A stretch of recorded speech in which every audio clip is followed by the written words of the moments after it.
Dalam Pasal 1 Ayat 1 Undang-Undang RI Nomor 32 Tahun 2009, lingkungan hidup adalah kesatuan ruang dengan semua benda, daya, keadaan, dan makhluk hidup, termasuk manusia dan perilakunya yang mempengaruhi alam itu sendiri, kelangsungan kehidupan dan kesejahteraan manusia serta makhluk hidup lainnya, yang artinya adalah lingkungan hidup sebagai suatu wadah yang meliputi ruang darat, ruang laut, ruang udara, termasuk ruang di dalam bumi. Lingkungan hidup dapat rusak dan tercemar oleh kegiatan manusia. Menurut Undang-Undang Nomor 32 Tahun 2009, pencemaran lingkungan hidup adalah masuk atau dimasukkannya makhluk hidup, zat, energi, dan atau komponen lain ke dalam lingkungan hidup oleh kegiatan manusia, sehingga melampaui baku mutu lingkungan hidup yang telah ditetapkan. Jadi, pencemaran adalah masuknya benda asing yang tidak dikehendaki ke dalam suatu lingkungan. Pencemaran disebabkan oleh adanya bahan pencemar di suatu lingkungan dalam jumlah yang melebihi batas yang tidak bisa diterima oleh lingkungan. Zat yang dapat mencemari lingkungan dan dapat mengganggu kelangsungan hidup makhluk hidup disebut dengan polutan. Polutan ini dapat berupa zat kimia, debu, suara, radiasi, atau panas yang masuk ke dalam lingkungan. Sebagian besar pencemaran lingkungan disebabkan oleh adanya limbah yang dibuang ke lingkungan hingga daya dukungnya terlampaui. Contoh sederhana pencemaran udara.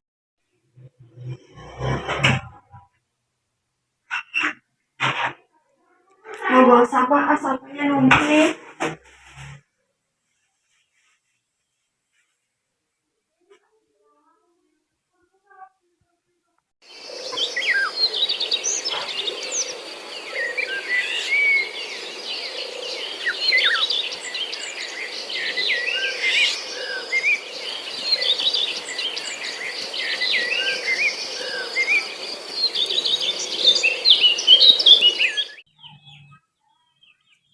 Din, ngapain? Lagi bakar sampah nih. Kok sampahnya dibakar? Banget soalnya di kos. Sampah itu sebaiknya jangan dibakar, Din. Kenapa? Soalnya bisa menyebabkan polusi udara. Terus bisa mengganggu tetangga-tetangga, apalagi yang hidup. Terus dibuang di mana? Sebaiknya sampah itu ditimbun ke tanah. Kalau enggak, ya dikasih aja ke petugas kebersihan di komplekmu ini. Oke deh, terima kasih. Begitu aku duluan ya. Iya, dadah.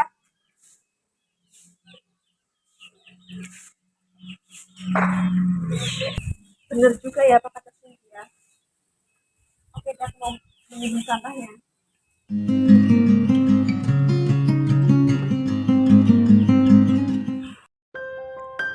Pencemaran udara adalah kondisi di mana udara yang kita hirup terkontaminasi oleh zat-zat berbahaya atau polutan. Ini adalah masalah lingkungan yang signifikan di seluruh dunia dan dapat memiliki dampak serius terhadap kesehatan manusia, hewan, dan tumbuhan. Sumber pencemaran udara dapat berasal dari berbagai kegiatan manusia, seperti pembakaran bahan bakar fosil, sebagai contoh seperti kendaraan bermotor dan pabrik, emisi industri, limbah domestik, dan aktivitas pertanian. Polutan udara umum melibatkan partikel-partikel kecil, oksida nitrogen, sulfur dioksida, karbon monoksida, hidrokarbon, dan senyawa organik volatil. Dampak pencemaran udara terhadap kesehatan manusia mencakup masalah pernafasan, seperti asma dan bronkitis, serta penyakit kardiovaskular. Selain itu, pencemaran udara juga dapat merusak lingkungan dengan merusak tanaman, tanah, dan air, serta berkontribusi terhadap perubahan iklim. Contoh sederhana, pencemaran tanah. Niatnya mau ditaruh di botol, mau dibuang.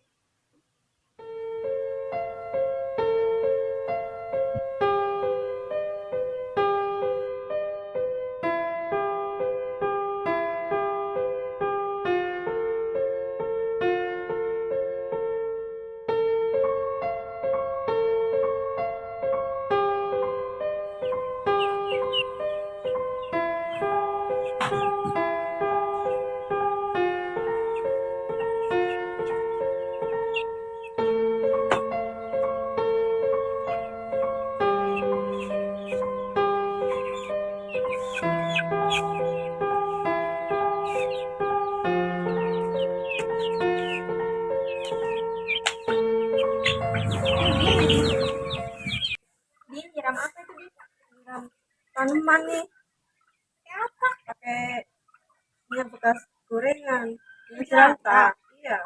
Pakai minyak jelantah sih, padahal nggak baik loh kalau misalkan minyak jelantah langsung ke sana. Terus dibuang di mana dong? Nah, minyak jelantah itu mendingan sebelum dibuang jangan langsung ke tanah, soalnya bisa merusak unsur-unsur dari tanah. Terus langsung dibuang mana?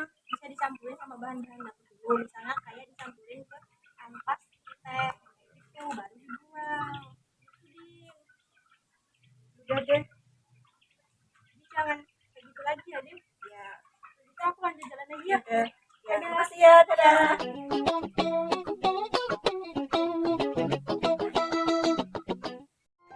Pencemaran tanah merujuk pada kondisi ketika tanah menjadi terkontaminasi oleh bahan-bahan kimia atau zat-zat berbahaya yang dapat membahayakan lingkungan, ekosistem, dan kesehatan manusia. Sumber pencemaran tanah bervariasi, tetapi seringkali melibatkan limbah industri, limbah domestik, pertanian intensif, dan kegiatan pertambangan. Tanah yang tercemar dapat menyebabkan kematian mikroorganisme tanah yang penting untuk siklus nutrisi, mengurangi kesuburan tanah, dan merusak keseimbangan ekosistem. Contoh sederhana. Pencemaran air. Ini aku boleh silakan aja, nggak ada yang lihat kan?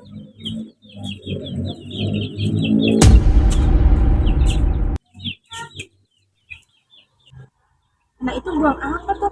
Kok buangnya di situ sih? Pasti buang sampah sembarangan. Tuh kan bener dia buang sampah sembarangan. Kamu buang sampah sembarangan ya? Enggak. Apa coba? Nah, ini apa? Bukan punya aku loh. Nah, ini Mbak lihat ya. Sekarang ambil, terus kamu buang sampah. Ih, kan udah kotor. Ambil sekarang. Kotor loh. Bisa aku harus ambil. Kalau kamu nggak ambil, ntar air ini bisa tersumbat terus bisa menggenang. Kalau banjir gimana? Ya, tinggal masukin ke sungai-sungai lah. Ya ampun, pokoknya sekarang ambil sampahnya biar nggak terjadi pencemaran air. Sekarang. Ya.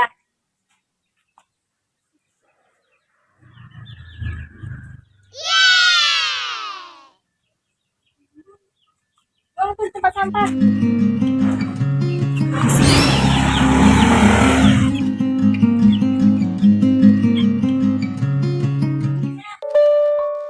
Pencemaran air, yaitu benda asing yang masuk ke dalam suatu wilayah perairan dan menurunkan kualitas air di wilayah perairan tersebut. Jenis bahan pencemar air utamanya berupa limbah rumah tangga, kotoran hewan, limbah industri,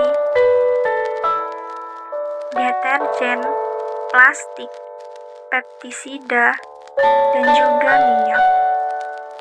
Dampak pencemaran air terhadap lingkungan melibatkan kematian organisme air, perubahan ekosistem perairan, dan mengancam keberlanjutan sumber daya air. Bagi manusia, air yang tercemar dapat menyebabkan penyakit airborne dan mengancam pasokan air bersih. Upaya untuk mengatasi pencemaran air melibatkan pengelolaan limbah yang lebih baik, regulasi ketat terhadap pelepasan bahan pencemar, dan promosi praktik pertanian yang ramah lingkungan. Kesadaran masyarakat tentang pentingnya menjaga kebersihan air serta partisipasi dalam pengelolaan air yang berkelanjutan juga penting untuk menjaga kualitas air yang baik. Ketiga jenis pencemaran, baik udara, tanah maupun air, menyajikan tantangan serius bagi keseimbangan ekosistem dan kesehatan manusia. Pencemaran udara membawa dampak buruk pada sistem pernafasan dan dapat memicu masalah kesehatan serius. Pencemaran tanah merugikan kesuburan tanah, mengancam keberlanjutan pertanian, dan dapat memicu ketidakseimbangan ekosistem. Sementara itu, pencemaran air tidak hanya mengancam kehidupan air, tetapi juga dapat membahayakan kesehatan manusia yang bergantung pada sumber air tersebut. Untuk mengatasi tantangan ini, diperlukan upaya bersama dari masyarakat, pemerintah, dan industri, implementasi teknologi bersih, pengelolaan limbah yang efisien, dan kesadaran akan pentingnya konservasi lingkungan menjadi kunci untuk mengurangi dampak pencemaran. Perubahan perubahan perilaku dan kebijakan lingkungan yang lebih ketat perlu diterapkan untuk melindungi dan merestorasi kesehatan ekosistem dan sumber daya alam yang krusial bagi kelangsungan hidup kita. Dengan mengatasi pencemaran ini, kita berinvestasi dalam masa depan yang lebih bersih, sehat, dan berkelanjutan bagi generasi mendatang.